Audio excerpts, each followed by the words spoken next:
जब किया, दान देकर अच्छे अच्छे कार्य किए। इस कारण हम स्वर्ग में तो आ गए और यहाँ सुख सुविधाओं की भी रेल है, फिर भी हम दुखी हैं।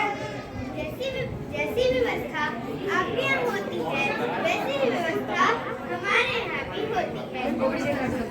यहाँ पर 10 प्रकार के बड़े छोटे देव होते हैं।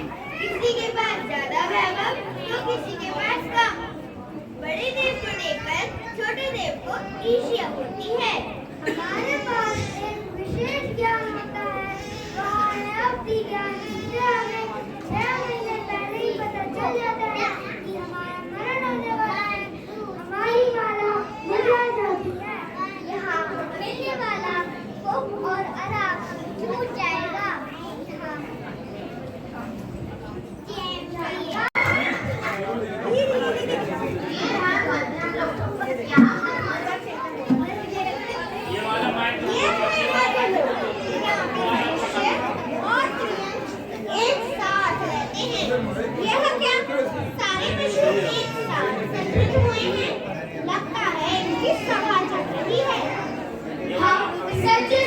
खोज में है, पर हमें न ही नरगति में और न ही देवगति में सच्चा सुख मिला।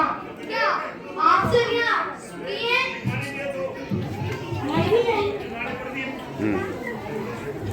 नहीं नहीं, मैं 2 दिन से भूखा हूँ। बारिश के कारण एक भी शिकार नहीं मिल पा रहा है। खाने पीने और रहने की तकलीफ होती है। डर लगता है उसी से बोलो पकड़ ले या मार न दे। इसी से बोलो, छोड़ो इसी वाले से। हाँ हाँ। हमारे बहुत से साथियों को अपने शौक और फायदे के लिए पकड़ कर रखते हैं, पिंजरे में बंद रखते हैं और हमसे कई तरह के खेल करवाते हैं।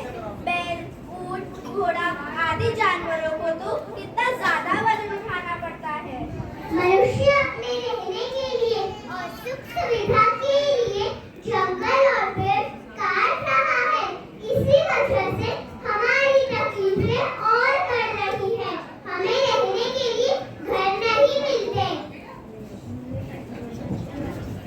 हम अपने खाने पीने और रहने के तलाश में आपकी बस्ती में आ जाते हैं और हमें पकड़कर या तो मार दिया जाता है या तो पिंजरे में बंद कर दिया जाता है।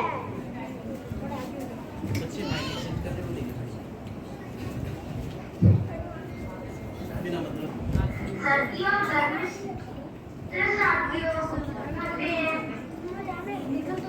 मनुष्य अपने रहने के लिए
पार्टी हुई है तब से वाह। मेरी नाइट आउट पार्टी और दोस्तों के साथ घूमना फिरना बंद हो गया है।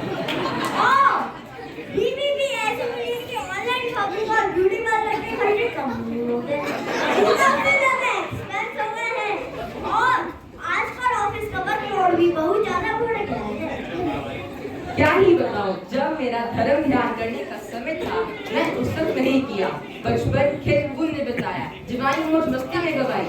सोचा था कि बुढ़ापे में ही धर्म ध्यान कर लेंगे, लेकिन बुढ़ापे में पैरों से चला ही नहीं जाता।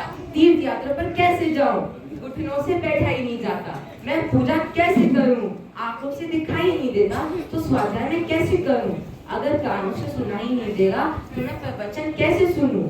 अब तो बेबस होकर घर में ही बैठा रहता हूँ और जो खाने को मिले वही खा लेता हूँ। खाने को जो मिल जाता है वो खा लेता हूँ।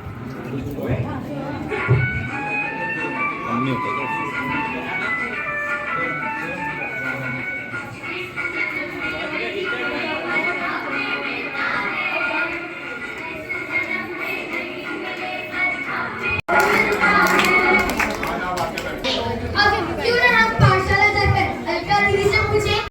हाँ, यह सही रास्ता है। चारों गतियों को जीवों को भी हमारे साथ ले चलते हैं।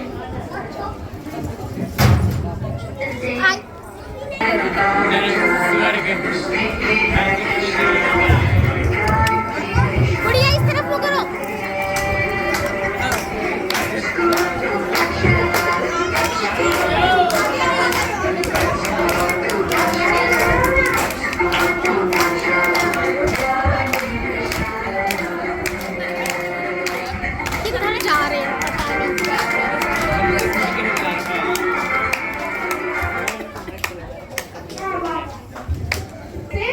दीदी दीदी, हम सच्चे सुख की खोज में चारों गतियां घूम कर आए हैं, पर हमें कहीं भी सच्चा सुख नहीं मिला। अरे चारों गतियों में जाने से पहले मुझसे पूछ तो लिया होता कि सच्चा सुख कहाँ है। सच्चा सुख तो मनुष्य गति में ही है। अरे हाँ, हम चारों गतियों के अग्रभाग में तो गए ही नहीं, वहाँ ही तो सच्चा सुख है और उसे ही तो मोक्ष कहा गया है।